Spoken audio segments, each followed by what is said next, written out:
말씀 누가복음 8장 1절 3절. 그 후에 예수께서 각 성과 마을에 두루다니시며 하나님의 나라를 선포하시며 그 복음을 전하실세 12 제자가 함께하였고 또한 악귀를 쫓아내심과 뱅고침을 받은 어떤 여자들 곧 7 귀신이 나간 자 막달라인이라 하는 마리아와 헤롯의 청지기 구사의 아내 요한나와 수산나와 다른 여러 여자가 함께하여 자기들의 소유로 그들을 섬기더라. 아멘. 예수님께서 12 제자를 뽑으셨어요. 그래서 12 제자가 이제 이렇게 준비되어 있고 그 12 제자와 함께 여기저기 다니시면서 하나님 나라를 선포하시고 그리고 그 하나님 나라의 복음을 전하셨어요. 그때 이제 12 제자가 함께 했고요. 그 12 제자와 함께한 여자들이 있었는데 그 여자들은 어떤 여자들이었냐면 귀신이 들렸다가 귀신이 쫓겨났고 또 그것으로 인한 병이 들었다가 병이 나은 사람들, 그 병이 나은 사람들인데 그 사람들이 예수님의 제자들과 함께 예수님을 따라다녔다 이런 말씀입니다. 예수님이 하나님 나라를 선포하시고 그 복음을 전파하실 때 12 제자가 함께했고 또 막달라 마리아, 요한나, 수산나 이런 여러 여자들도 동행을 했습니다. 이들 여자는 귀신이 들렸고 질병에 시달렸는데 예수님이 다 고쳐주셨어요.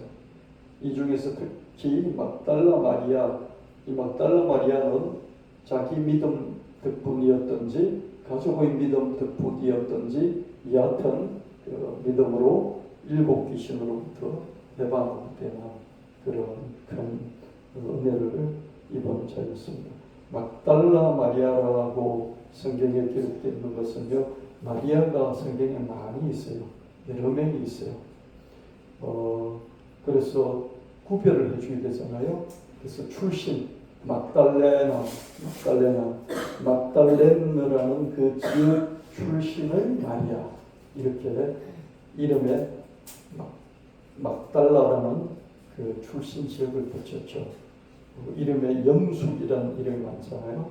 마산에 있는, 창원에 있는 영숙, 부산에 있는 영숙, 저기 천안에 있는 영숙, 그 영숙이 많이 있으면 어떻습니까? 그렇게 지역 이름을 붙여가지고 구별을 시켜주듯이 메리라는 이름이 많잖아요. 메리 이름이 많거든요. 그래서 그 이름을 구별시켜주기 위해서 막달라 마리아라고 이렇게 성경에서 기록하고 있습니다. 막달라 마리아는 어땠습니까? 7 귀신이 들었어요. 그러니까 귀신이 많이 들렸다는 거죠. 거기다가 그것 때문에 얼마나 또 중병까지 있었겠습니까? 그죠? 그래서 그것을 예수님이 해결해 주셨다. 여러분, 막달라 마리아는 확실히 귀신이 들렸겠죠. 그죠? 여러분, 병 중에는요, 귀신 들려서 걸리는 병이 있는가 하면 귀신과 전혀 상관없는 병이 있어요. 그런지 태어날 때 유전적인 그런 질환이 있을 수 있고요. 그리고 원래 좀 약하게 태어날 수도 있지 않습니까? 그죠? 그리고 나머지는 대부분 생활 습관병이지 않겠습니까? 그죠? 먹지 말아야 될 것을 먹고 술을 먹고 담배를 피우고 또 지나치게 이렇게 단 음식을 먹고 짠 음식을 먹고 매운 음식을 먹고 그러면서 책상에 오래 앉아 있고 운동은 하지 않고 그럼 당연히 몸이 안 좋아지고 병이 걸릴 수밖에 없겠죠. 요즘 20대, 30대들이 심장마비가 많대요. 20대, 30대 대장암이 많고요. 20대, 30대 심장질환이 많아요. 먹고 운동을 안 하는 거예요. 그래서 20대들, 30대들도 이런 어른이 걸리는, 60대, 70대가 걸리는 대장암이 걸리는 거죠. 그러니까 식생활에 문제가 많이 있다는 것이죠. 그렇죠? 이런 질병이 있는가 하면 귀신 때문에 걸리는 질병이 있다. 특별히 여러분 보면 텔레비전 보면 연예인들이 그죠? 무당이 돼서 나오는 그런 경우를 종종 보잖아요. 그죠? 왜 무당이 됐냐 물으면 뭐라고 대답합니까? 무당 되고 싶어서 된 사람은 거의 없고 무병이 걸렸어. 그죠? 무병이 걸려서 무당이 됐다. 그렇게 이야기하잖아요. 무병이 뭡니까? 귀신이 들어와가지고 신내림을 받지 않으면 몸이 너무 아파서 병원에서는 치료할 수 없고 병원에서는 원인도 알 수 없는데 병이 걸려서 죽을 지경인데 근데 신내림을 받아야만 신이 들어와서 신이 주인이 되게끔 해야만이 그 병이 없어지는 거죠. 그죠? 이건 귀신이 있다는 거죠. 그죠? 맞습니까? 귀신이 영혼이잖아요. 그죠? 귀신이 영이잖아요. 귀신이 영인데 이 귀신은 좀 바보 같은 귀신이에요. 귀신이 영인데 이 귀신은 바보 같아가지고 자기 육체가 있던 시절을 그리워하면서 거기서 못 떠나는 거예요. 귀신이 되었으면 그 다음 단계로 나가야 되는데, 그죠? 그리고 우리 인생이라는 게 죽음이라는 것은 없어요. 왜냐하면 지금 현재가 영원히 계속되고요. 현재가 영원히 계속될 뿐만 아니라 육체는 죽겠죠. 육체는 죽고 나면 끝이 아니고 그 다음에 영이 계속해서 영의 삶이 있잖아요. 기독교에서는 천당 간다, 지옥 간다 이렇게 해요. 그렇죠? 불교에서는 그 영이 여러 군데 육두윤회라고 그러는데요. 하늘나라 갔다가 짐승이 됐다가 아기 귀신이 됐다가 또 아수라 귀신이 됐다가 사람이 됐다가 지옥에 갔다가 그래서 이걸 뱅글뱅글 도는 거예요. 이 육도윤 6가지 종류의 장소를 돌아다니면서 윤회를 한 번, 두 번 하는 게 아니라 10번, 100번. 어떤 때는 지옥에 가면 지옥에서 어느 정도 벌을 받고 나면 다시 빠져나와야 돼요. 우리는 어떻습니까? 지옥 가면 지옥에서 영원한 벌을 받는 거죠. 그죠? 빠져나올 길이 없죠. 이게 기독교의 세계관이에요. 근데 불교는 어떻습니까? 잘못 많이 하고 뭐 사람 죽이면 지옥 가요. 지옥 가서 벌을 엄청나게 받아요. 그러면 어느 정도 다 받았다 싶으면 빠져나와요. 그럼 어디로 가면 사람이 될 수도 있고요. 이게 아수라 귀신이 될 수도 있고 짐승이 될 수도 있어요. 예, 뺑뺑뺑 도는 거예요. 그래서 윤회를 1000번, 10,000번도 할 수 있는 게 불교예요. 그 불교 입장에서 볼 때 윤회가 정말 자기들은 윤회를 탈출하고 싶겠죠. 그죠? 윤회에서 탈출하는 것을 해탈이라고 그러고 그래서 극락으로 가면 윤회가 없어져요. 극락으로 가잖아요. 그럼 윤회가 없어요. 근데 극락 밑에 천상 세계가 있어요. 정말 행복한 천상의 세계가 있어요. 우리는 천국이라고 그러고 그 다음 다른 게 없잖아요. 자기는 극락이 있고 그 밑에 천상이 있는데 이 천상 세계도 한참 누리다 보면 이제 누림이 끝나고 나면 자기가 잘한 것이 끝났기 때문에 다시 사람이 되든지 짐승으로 다시 윤회를 해요. 지옥 가서도 그 업보가 끝났다 싶으면 어떻습니까? 사람이 되든 짐승이 되든 이렇게 또 다시 바뀌어요. 이렇게 볼 때 불교에서 윤회는 얼마나 지겹겠어요. 그죠? 그렇죠. 그래서 이 윤회에서 벗어나려고요. 성녀들이 한번 출가하는 10대에 출가하는 성녀도 있어요. 10대에. 19, 17 옛날에는 더 그랬어요. 출가하고 나면 어떻습니까? 죽을 때까지 80에 죽는다 그러면 60년, 70년 동안 산에 처박혀서 돌을 닦는 거예요. 모든 인연을 끊고. 왜 그럽니까? 이 윤회에서 벗어나고 싶어가지고.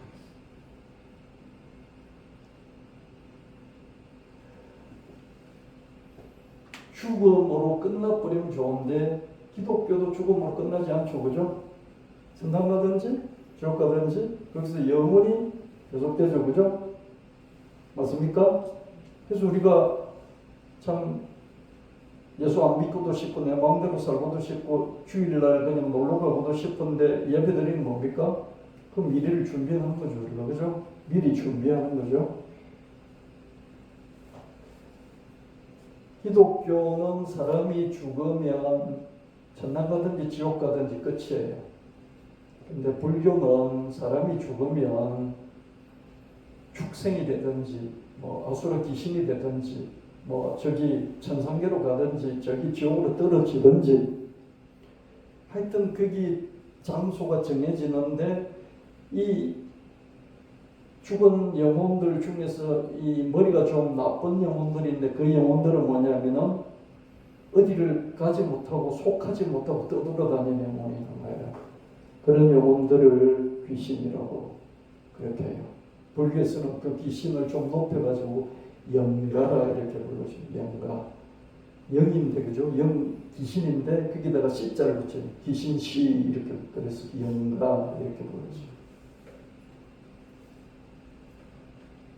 근데 이 영가들이 어떻습니까? 뭐 무슨 극락을 가든지 뭐 지옥을 가든지 가야 되는데 돌아다녀. 왜 돌아다닙니까? 육체가 그리운 이 세상에 대한 미련을 못 끊어버려요.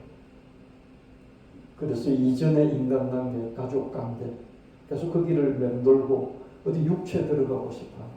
이전의 자기를 너무 그리워하는 거죠. 그래서 육체에 들어가려고 문을 두드려. 근데 안 열어주니까 어떻습니까? 자꾸 병을 주는 거죠. 이게 불교 방식의 해석입니다. 그 병을 주면 어떻습니까? 무속의 해석이고 불교의 해석이 기독교의 해석은 아닙니다. 그럼 그렇게 문을 두드려서 안 열어주니까 열도록 계속 병을 주면 받을 때까지 병을 주면 굴복하고 받아들이겠죠. 그죠? 그 사람들 교회 나와서 이제 이렇게 뭐 목사님한테 기도받고 뭐 자기도 예수 믿고 그러면 이겨낼 수 있는데 그런 것을 안 하니까 모르니까 결국 귀신을 받아들이고 신내림 굿을 하잖아요. 그죠? 신내림 내림 굿을 하잖아요. 그죠? 그래서 무당이 되는 거예요. 그런 무당을 강신무라고 해요. 강신무는 뭡니까? 신내림을 받은 무당이다. 이런 거죠. 그냥 이렇게 주역을 풀어주는 점치는 거하고요. 강신무는 다르겠죠. 그죠? 이렇게 귀신이 불교 귀신이든지 기독교 귀신이든지 기독교 귀신은 천사가 타락한 거고요. 귀신이 있다 없다? 있다. 성경에도 나오죠. 그죠?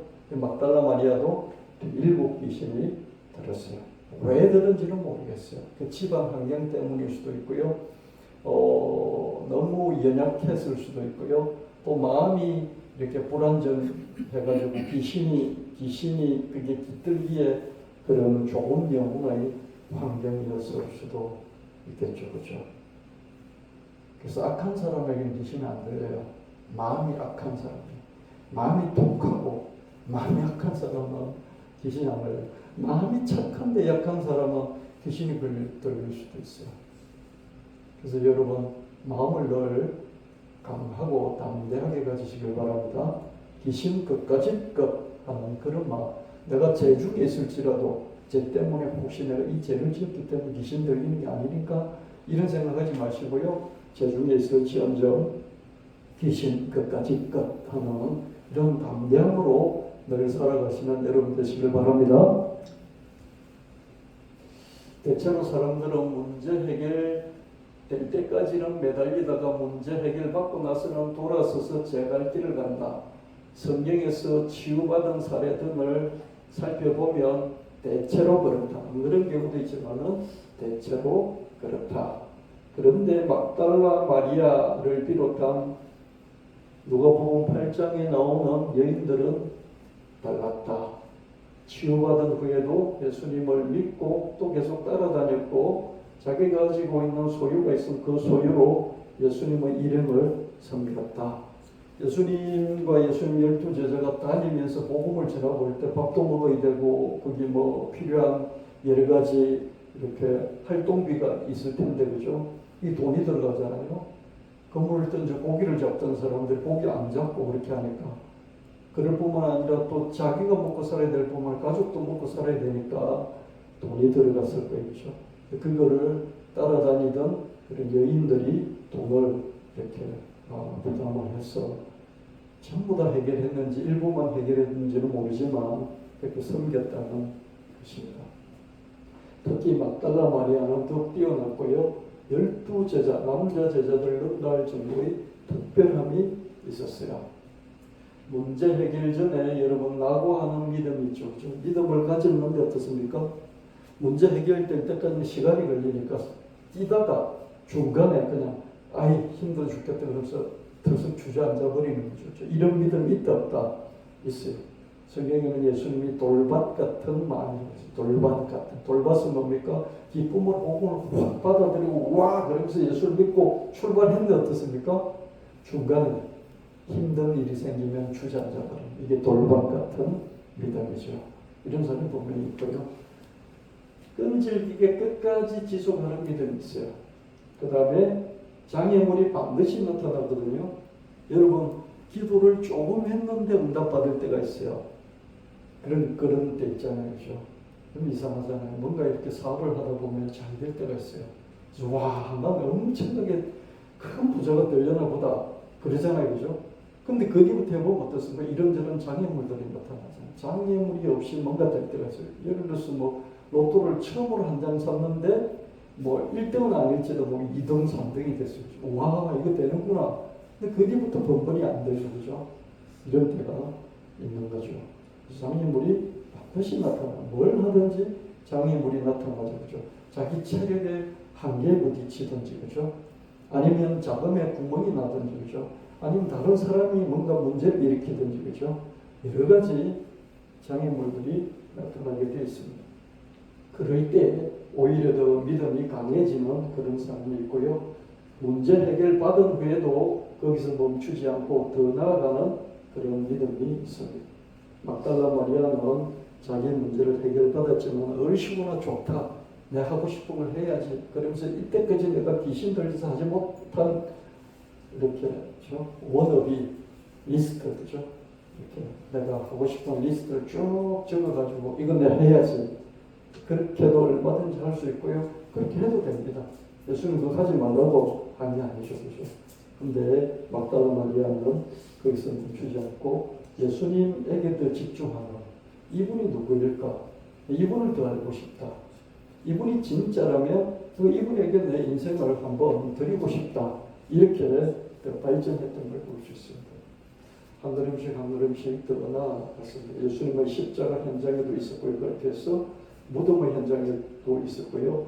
부활의 현장에도 막달라 마리아는 끝까지 함께 했던 걸 볼 수 있습니다. 마가복음 15장 39절 40절 예수를 향하여 섰던 백부장은 그렇게 예수께서 숨지심을 보고 이르되 이 사람 예수는 진실로 하나님의 아들이었도다 하더라. 멀리서 바라보는 여자들이 있었는데 그 중에 막달라 마리아가 있었다.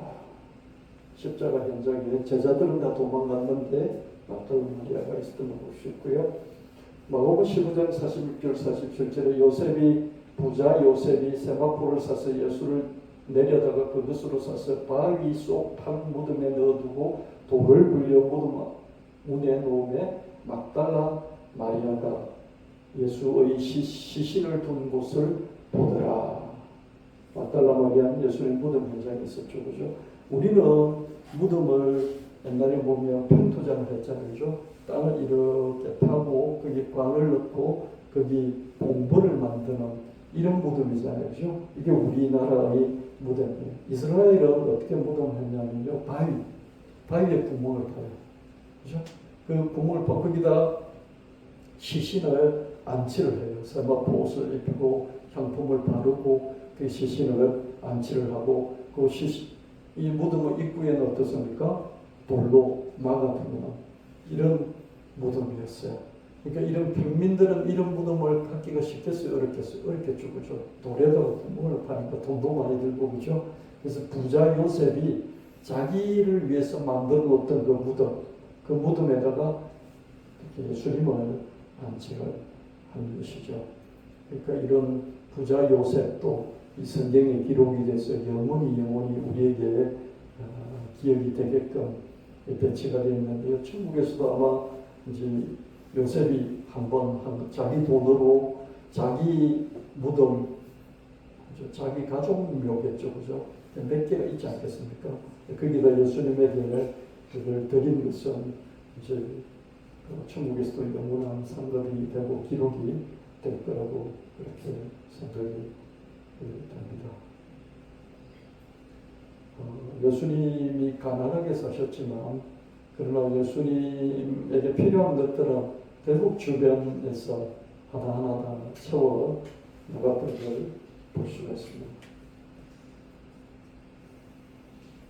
마가복음 16장 1절 2절 안식일이 지나고 예수님이 돌아가신 지 3일이 되었을 때 3일차 숫자로 3일차가 되었을 때 막달라 마리아가 가서 예수님이 시신에 바르기 위해서 향품을 미리 사두었다가 그 향품을 가지고 안식 후 첫날 안식일 금요일날 돌아가셨으니까 안식일이 토요일이죠, 그죠? 안식 후 첫날이니까 일요일 아침이겠죠, 일요일 새벽 아침. 그러니까 실제로 시간은 한 48시간 정도 채 안 지났을 것 같고요. 근데 날수는 어떻습니까? 2박 3일이 된 거죠, 그죠? 3일째 사라고가 된 거죠. 가서 첫날 매우 일찍 해돋을 무렵에 가서 무덤으로 갔어. 막달라 마리아는 예수님의 시신에 바를 향품을 갖고서 예수님 무덤을 또 찾았죠. 시신이 안치될 때 받고 무덤에 있었고 또 안식 후 첫날 일요일 아침에 예수님을 일찍 찾아갔었죠. 요한복음 20장 1절 3절 안식 후 첫날 일찍이 향품을 가지고 갔을 때 또 아직 완전히 박진 않았을 때 동틀 때쯤 막달라 마리아가 무덤에 와서 돌이 무덤에서 옮겨진 것을 보고 그죠? 무덤이 있으면 이렇게 돌을 입구에 막아놨을 거잖아요. 그게 옮겨진 거예요.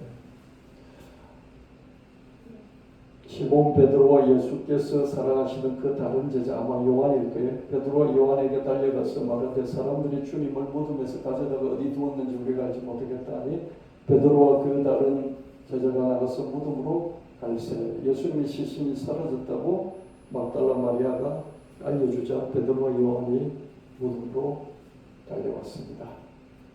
요한복음 20장 6절 7절 시몬 베드로는 따라와서 무덤에 들어가 보니 세마포가 놓였고 또 머리를 쌌던 수건은 세마포와 함께 놓이지 않고 딴 곳에 쌌던 그대로 놓였더라.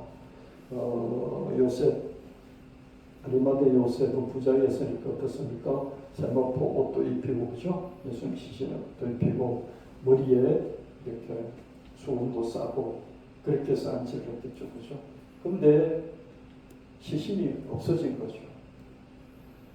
세마포는 그대로 있고 수건도 따로 있고 베드로가 무덤에 들어가 보니 예수님의 시신이 없었어요. 요한복음 20장 10절 이에 두 제자가 자기들 집으로 돌아가더라. 그래놓고 시신이 없어졌네 확인하고 그리고 그냥 집으로 가버렸어요. 베드로도 요한도 자기들도 얼척이 없고 뭘 해야 될지도 모르겠고 그리고 그냥 집으로 가버린 것이죠. 그럴 수 있을 것 같아요. 근데 남자라면 그죠? 와서 남자라면 그 동산지기도 찾아가보고 관리인한테도 찾아가보고 그죠? 이리저리 좀 수소문도 해보고 그리고 와서는 막달라 마리아한테 야 아무리 찾아봤는데도 없어 뭐 이랬을 것 같은데 그냥 가버렸어요. 도움이 될 줄 알았던 베드로 요한은 거기서 멈춘 채 기가 있고 막달라 마리아는 혼자 남았습니다. 요한복음 20장 11절 14절 마리아는 무덤 밖에 서서 울고 있더니 울면서 구부려서 무덤 안을 들여다보니 흰옷 입은 두 천사가 예수의 시체이었던 곳에 하나는 머리편에 하나는 발편에 앉았더라. 천사들이 이르되 여자여 어찌하여 우느냐 이르되 사람들이 내 주님을 옮겨다가 어디 두었는지 내가 알지 못함이니이다. 이 말을 하고 뒤로 돌이켜 예수께서 서 계신 것을 보았으나 예수이신 줄 알지 못하더라. 마리아는 떠나지 않고 계속 거기 남아 있었어요. 이 시신을 어떡하지? 자기는 어떻게 할 수 있는 힘도 없고 거기서 앉아서 울고 있다가 다시 또 무덤 안을 돌문이 열렸으니까 이렇게 들여다보니까 예수님 시신이 안치된 거기에 발머리에 천사가 하나 있고 또 머리 밑에 천사가 하나 있어서 왜 우느냐, 왜 그러느냐 이렇게 물어본 것이죠. 그래서 막달라 마리아는 이 사람들이 그죠? 이 사람들이 천사인 줄 모르고 주님 시신을 누가 옮겨갔는데 알지 못했습니다. 그런다 그런 말을 했습니다. 그때 예수님이 나타나셨습니다. 부활하신 예수님이 나타나셨죠. 그죠? 말대로 되는 것 같아요. 그죠? 이거 보세요. 주님을 무덤에서 가져다가 이렇게 하잖아요. 주님의 시신이라고 말하지 않아요. 이거 보면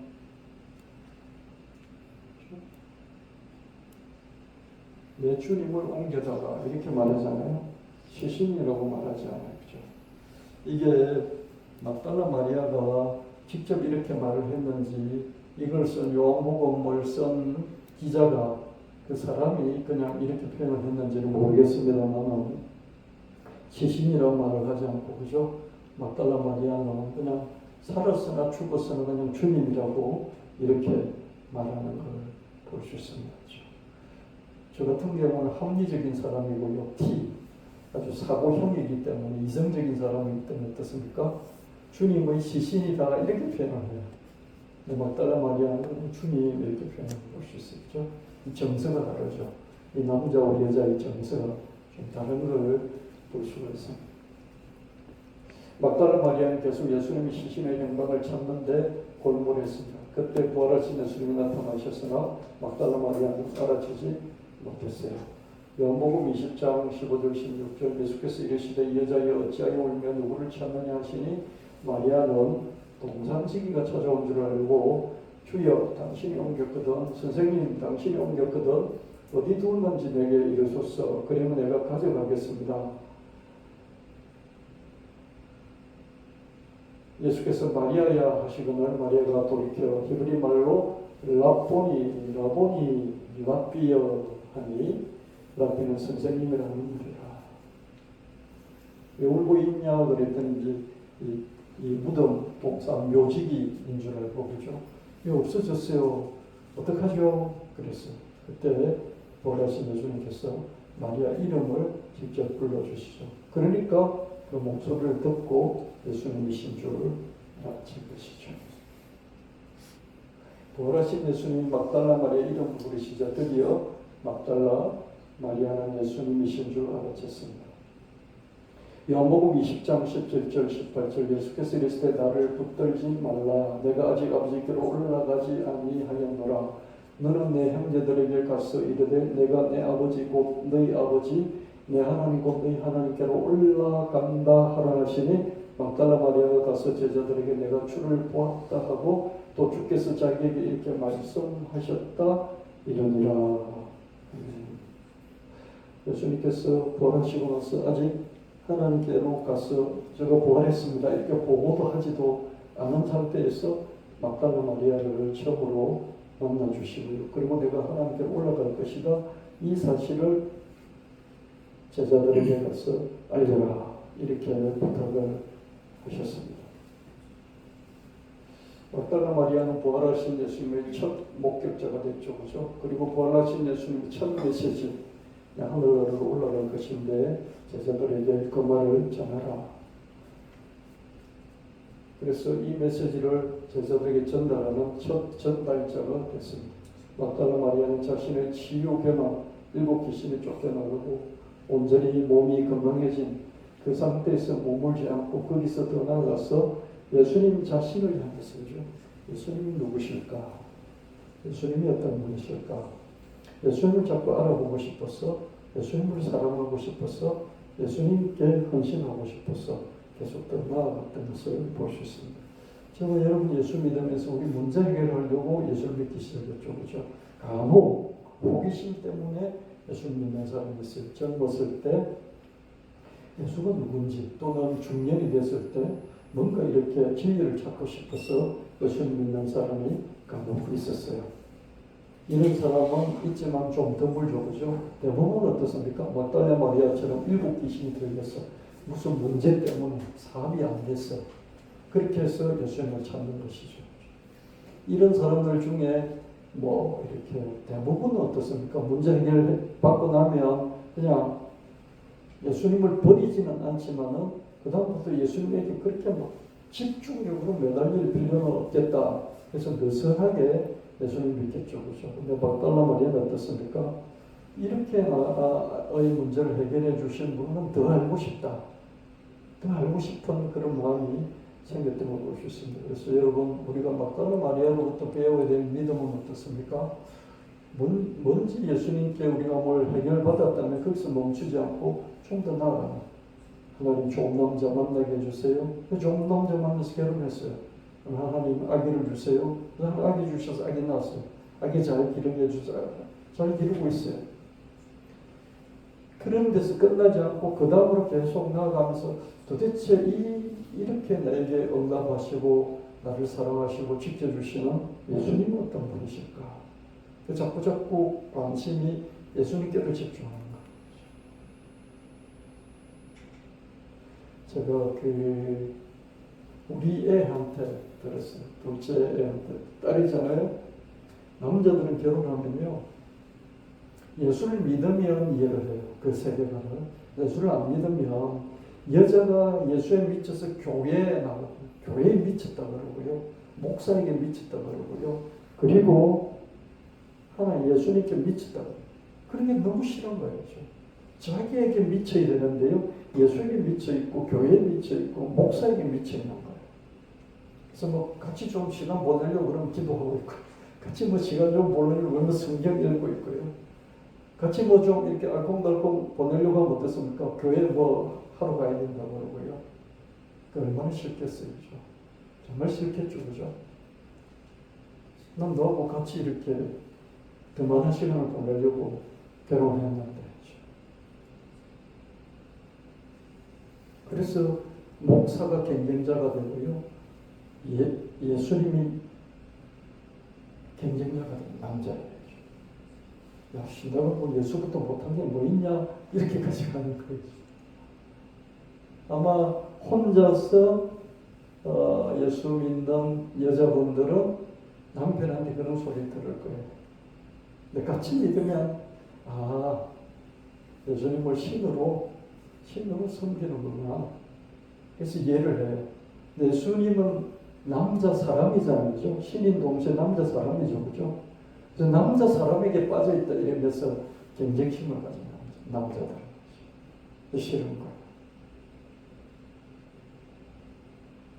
그래서 남자가 예수님을 신으로 믿는 단계까지 갈 때 그 가족이 예수를 믿는, 아내가 예수를 믿는 것이 충분히 허용이 되고 함께 시너지를 낼 수가 있죠. 안 그러면 힘들죠. 평생 거죠.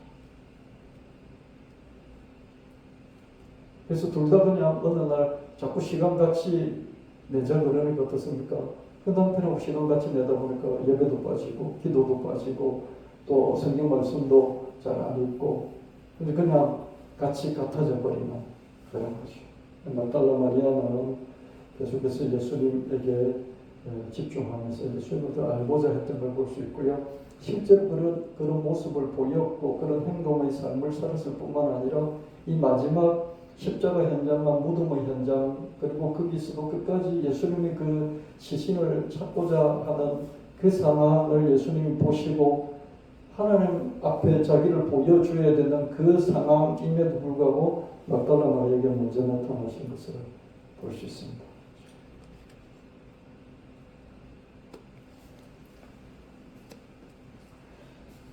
예수님의 성천 이후 막달라 마리아는 초대교회에서 강력하게 쓰임을 받았고요. 초대교회 일각에서는 막달라 마리아를 사도 중에 사도다, 베드로보다 더 나아, 이렇게 높여 주기도 했고요.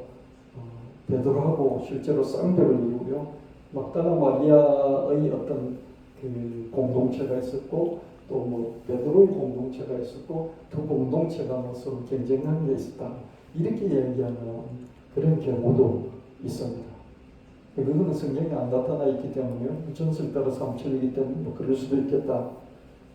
여하튼 막달라 마리아는 사도 중에 사도다, 사도들을 위한 사도였다.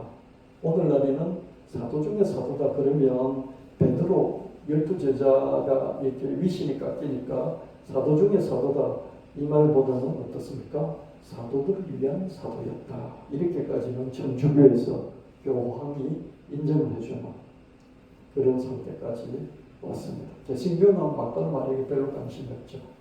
천주교는 막달라 마리아를 완전히 창기 취급을 했다. 장녀 취급을 했다가 지금은 사도들을 위한 사도까지 그 위치를 잡아줬습니다. 물론 막달라 마리아를 제감하는 창기, 예수님께 와서 잔치를 벌리는데 와서 발에 향유를 붓고 자기 머리를 풀어서 이렇게 씻겨준 제감하는 성경에 제감하는 아마 창기였겠죠, 그죠? 그런 여인이 있었잖아요. 그리고 또 다른 마리아, 저 베다니에 있었던 나사로의 동생 마리아도 향료컵을 깨뜨려서 예수님께 부어드렸죠, 그죠? 그래서 향료컵을 깨뜨려 부어드린 베다니의 나사로 동생 마리아가 있고요.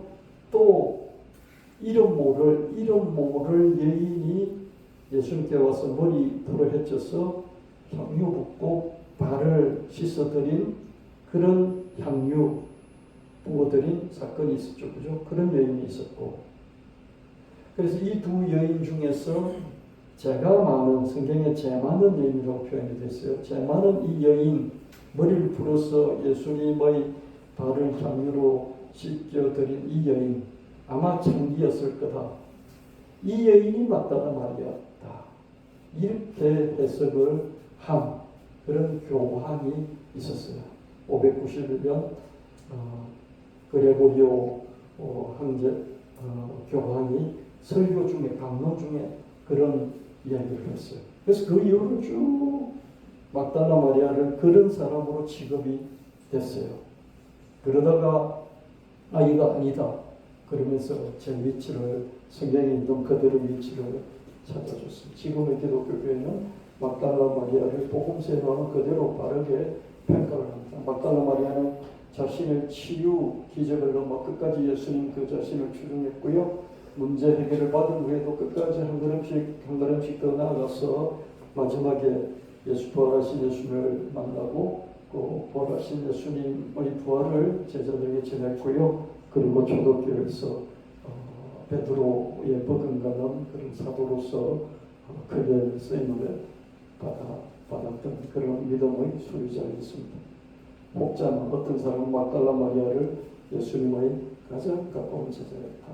베드로보다도 요한보다도 더 가까운 제자였다. 이렇게 평가하기도 합니다. 기도하겠습니다. 주님, 막달라 마리아의 처참한 그런 출발, 일곱 귀신이던 처참한 출발에서부터 예수님의 가장 가까운 제자, 사도 중의 사도로 불리기까지 끝까지 믿음을 멈추지 않고 또 한 걸음 더 나아가고 한 걸음 더 나아갔던 것을 봅니다. 우리 믿음이 참으로 약합니다.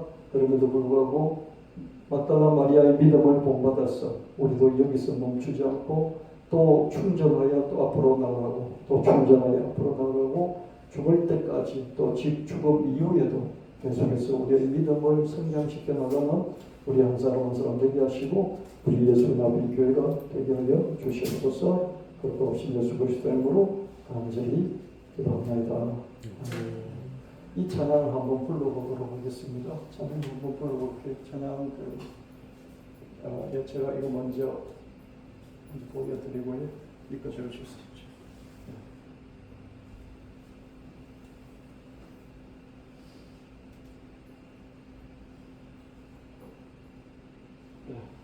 이건 제가 곡으로 만들어봤어요. 한 걸음씩 더 나아갔어.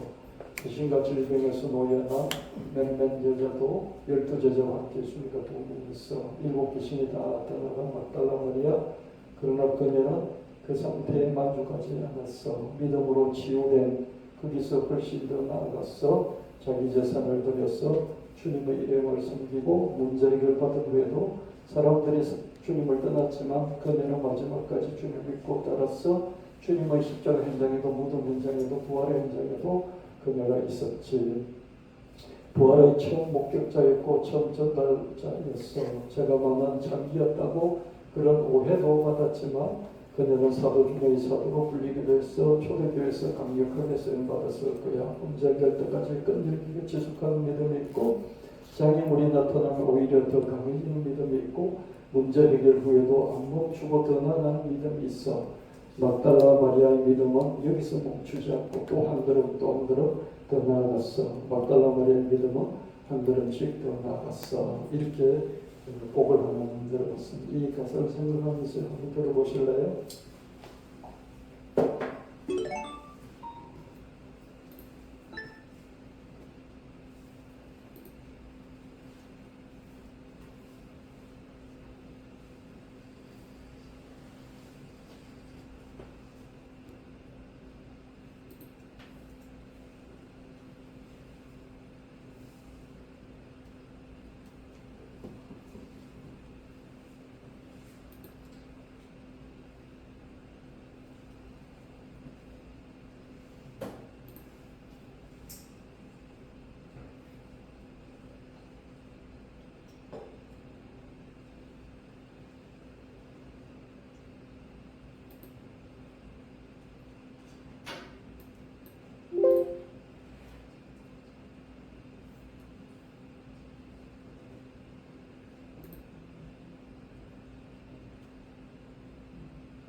예, 이거는 지금 그냥 화면이 문제입니다.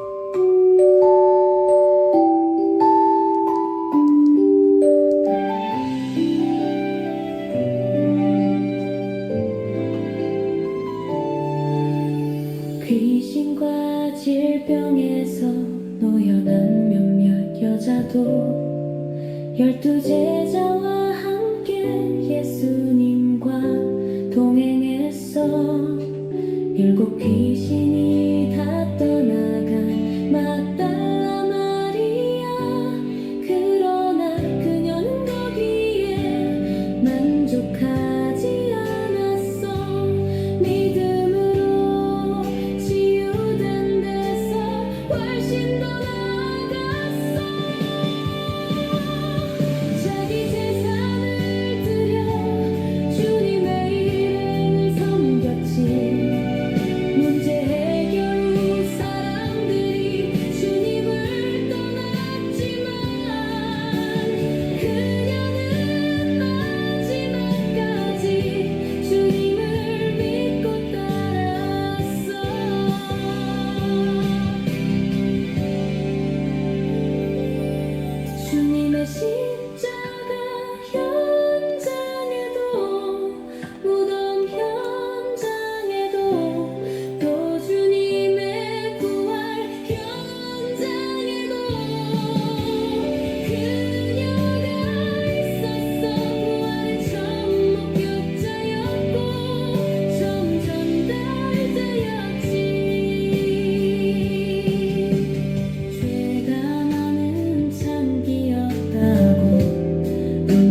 죽음은 없다. 육체가 죽을 뿐이다. 영원히 산다. 그래서 끝은 없다. END라는 끝은 없다. AND는 있을 겁니다. END는 AND다. 그래서 여러분 어느 한 사람이 이렇게 종결되었을 때 그죠? 쉬세요. 휴식도 하고 충전하세요. 그러면서 천천히 그 다음은 뭘까? 그러면서 그 다음을 향해서 또 나아가시는 여러분 되시길 바랍니다. 끝이 없어요. 죽음도 없어요. 영원히 계속해서 나아가는 그것밖에 없다. 그래서 여러분 삶을 포기하지 마시고 끝장내버리지 마시고 계속해서 이어가는 AND의 삶을 사셔야 합니다.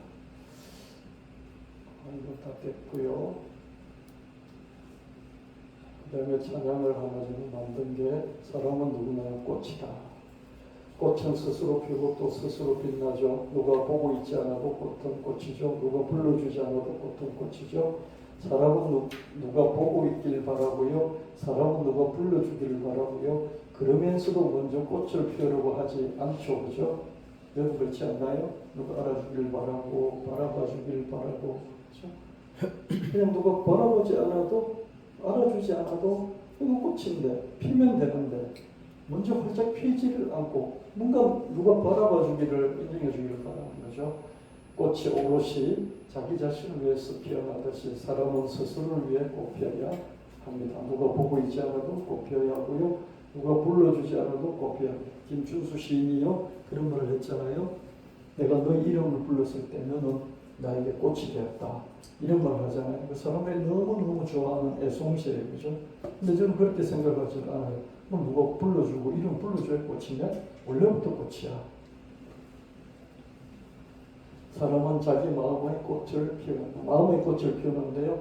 깨끗한 마음, 순수한 마음, 향기로운 마음, 정직한 마음, 신실한 마음, 지혜로운 마음, 온유한 마음, 겸손한 마음, 부드러운 마음, 상냥한 마음, 훈훈한 마음, 너그러운 마음, 편안한 마음, 고요한 마음, 신비로운 마음, 좋은 마음들 한번 다 뽑아봤어요. 여러분, 사람은요, 언어의 지배를 받고요, 인식의 지배를 받아요. 그래서 인식이 존재보다 앞선다는 말이 있어요. 내 삶과 내 존재는 내 인식이 결정한다는 거죠. 내가 이런 것을 많이 생각하면 내가 그런 삶을 살아가게 된다는 거예요. 여러분 불교에서 윤회를 믿는 사람들은요, 그 윤회에서 벗어나려고요. 윤회가 한 번 윤회가 아니고 몇 번이나 그렇죠? 1000번, 10,000번, 1,000,000 번도 윤회가 될 수 있는 거예요. 부처가 되기까지는요, 해탈하기까지는, 극락세계까지 가기까지는 6도 6단계의 그 윤회를 계속해서 반복하는데 10번, 100번, 1000번, 10,000번을 해요. 여러분 인생 한 번 살아도 힘들죠, 그죠? 인생 한 번 살아도 힘들죠? 안 그래요? 특히 애 낳고 키우는 거 얼마나 힘들었어요. 근데 그걸 100번 한다고 생각해 보세요. 하겠습니까? 애 낳아서 길러본 사람은요, 다시 애 낳아서 기르고 싶지 않다 그러잖아요. 그래요, 다들. 그게 얼마나 힘들면요. 근데 그걸 100번 그런 인생을 산다고 생각해 보세요. 지겨요, 안 지겨요? 너무 힘들겠죠? 그래서 이걸 불교는 믿고 여기서 벗어나려고 그렇게 성녀들이 산에 들어가서 10년, 20년, 50년 평생을 돌을 닦는다니까요. 거기서 벗어나려고요. 딴거 없이 거기서 벗어나겠다는 생각 가지고요. 왜 그렇습니까? 그런 것을 믿기 때문이죠. 윤회라는 것을 믿기 때문이죠. 믿는 것에서 못 벗어나는 거예요. 그래서 여러분 생각이 중요하다 안 하다. 자기 믿는 게 뭐냐가 그렇게 중요한 거예요. 우리는 뭡니까? 예수 믿고 그따위 거 다 전부 다 싹 해결받고 우리는 천당 간다. 이렇게 믿죠. 그죠? 그러니까 이 믿음 가지고 살아가니까 삶이 그렇게 되는 거예요. 할렐루야. 그 생각이 중요한 거예요. 기독교 세계관이 정말 공격적이면서요, 진취적이면서요, 그리고 직진하는 멋이 있어요. 불교는 돌고 돌아서, 야, 내가 짐승으로 태어나면 안 되지. 짐승으로 태어나면 안 되니까 태어난 소도 죽이지 않고요, 소에게 공양을 한다고요. 소를 위해서 기도도 해주고 그런다고요. 그게 그런 마음이 나쁜 건 아닌 것 같아요. 기독교에도 배워야 될 것 같아요. 그렇지만 거기 그런 생각에 얽매였으니까 그렇게 삶을 산다 안 산다 사는 거예요. 그래서 인식이 존재보다 앞선다고요. 내가 이렇게 사는 것보다 앞선 게 내 머리에 뭐가 들어있냐 이게 결정한다 이 말이에요. 아멘. 그래서 여러분 공부를 잘해야 돼요. 설교를 잘 듣고요. 성경에 나와 있는 이런 세계관으로 여러분 머리에 확 채워서 살아가야 된다고요. 제가 어릴 때 아무도 몰랐는데 우리 헐개가 저한테 창세기 1장 28절에 나오는 정복하고 다스려라. 너에게 하나님 함께 하시기 때문에 아무것도 무수할 필요 없어. 정복하고 다스려. 그렇게 말씀해 주시는데요. 저는 그것 가지고 머리가 붉어질 때까지요. 그 배짱으로 살 수가 있었어요. 그게 아니라 혼자서 어디를 돌아다니든지 산에 뭐 이리저리 돌아다니든지 겁이 나지를 않았어요. 물론 거기도 이제 해결에 대한 그 정복하고 다스린다는 그 해석에 대한 문제가 있긴 하지만요. 그랬었어요. 그래서 내 머리에 뭐가 들어가 있는지 생각이, 인식이, 사고방식이 지금의 나의 고정관념이 뭐냐가 그렇게 중요하다는 거예요. 아멘. 그래서 공부를 자꾸 해야 돼요. 그래서 공부를 자꾸 해야 되는 거예요. 누가 보고 있지 않아도 사람은 꽃이다. 누가 부르지 않아도 사람은 꽃이다. 사람은 자기 마음의 꽃을 피우면 된다. 이런 마음의 꽃을 피우면 되는 거예요. 누가 인정해 주지 않아도 사람 꽃이고 칭찬해 주지 않아도 사람 꽃이고 박수 쳐주지 않아도 사람 꽃이고. 아멘. 이런 마음으로 이런 게 계속해서 머릿속에 들어가 있으면 어떡하겠어요? 이렇게 막 인정받고 싶어하고 사랑받고 싶어하고 박수받고 싶어하고 이런 마음들이 없지는 않겠지만 줄어들겠죠. 그죠? 그러면 줄어든 만큼 어떻습니까? 사람이 평안해 보여요. 평안해 보여요. 평안해 보이는 거 어떻습니까? 사람들이 그 사람에게 뭔가 있는 것 같아서 그 사람을 좋아하게 돼요. 아멘. 이게 훨씬 더 좋은 비결이에요. 인생을 살아가는. 이 찬양 한번 불러보겠습니다.